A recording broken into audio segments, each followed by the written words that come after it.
The theme this year of the Feast of Tabernacles.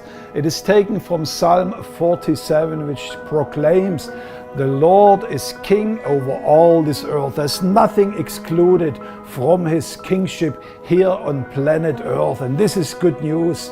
And also the word of God proclaims the King of all the earth, the Lord of the Bible, the King of kings and the Lord of lords, as the God of the armies. That means he's a God who is under his control, a big army of warriors and fighters. And in Psalm 149, this is very beautifully explained. He says, "Let Israel be glad in his Maker, and the children of Zion rejoice in their King. For the Lord takes great pleasure in his people. He adorns the humble with salvation. Let the godly exalt in the glory, and let them sing for joy on their beds. Let the high praises of God be on their throats, and the two-edged sword in their hands, to execute vengeance on the nations and to bind their kings with chains."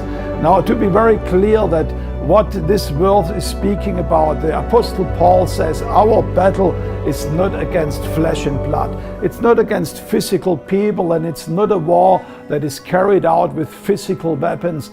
But the Word of God tells us clearly that the weapons of our warfare, they are mighty in battle, but they are spiritual weapons. Paul says the sword that we are using in this warfare is nothing else than the Word of God. Our breastplate is the righteousness that we have before God, and the helmet is the salvation that God gives to every believer.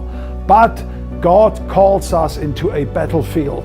And I believe this year's Feast of Tabernacles is a gathering of the international battle troops to come to Jerusalem to fight the wars of the Lord. There are great challenges around the world, great challenges in many nations, and we want to gather you all to Jerusalem to pray for your nation, to pray for the situation that you might face in your family, but also pray for the challenges that you might face in your personal life.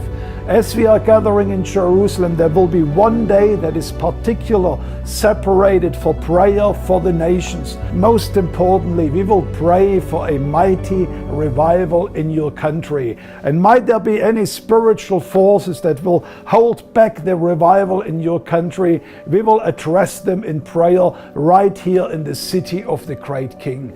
We want to make sure that your nation is represented and that your nation is being prayed for here in Jerusalem. So make sure that you join us as the Lord is gathering the troops from around the world, a mighty prayer army, to pray and to intercede with our two-edged swords in our hand for the nation where you are coming from. I look forward to hear the battle cry coming out of Jerusalem, a shout of victory, a shout that will declare the purposes of God over your nation, wherever you might be coming. See you in Jerusalem. God bless you.